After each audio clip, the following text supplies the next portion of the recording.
ఇవాళ ఆడవాళ్ళు బస్సులలో వస్తే తట్టుకోలేకపోతున్నారు. నేను ఒకటే సూటిగా అడుగుతున్నా, ఆర్టీసీ ఫ్రీ బస్ పెట్టొద్దా? ఇవాళ మీరు వ్యవసాయం చేయనటువంటి బీడు భూములకు, లక్షాధికారులకు, కోట్లాది రూపాయలకు వ్యవసాయం పేరుతోటి రైతు బంధు కట్టబెడితే ఏ పేదోళ్ళైనా రోడ్ల మీదకి వచ్చి మీ ఇళ్ళ ముంగర ధర్నా చేసిర్రా?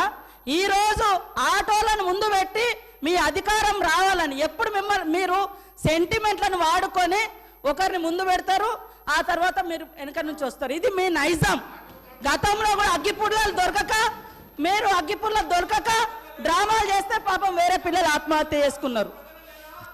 అంటే చేయకూడదు అంటారు. మరి మీరు లక్షల రూపాయలు, కోట్ల రూపాయలు ప్రజల మీద, అందరి మీద పన్నులేసి ఆ వచ్చిన ధనము రైతు బంధుల పేరుతోటి ఏ పేద మహిళకు, ఏ పేదోళ్లకు రూపాయలు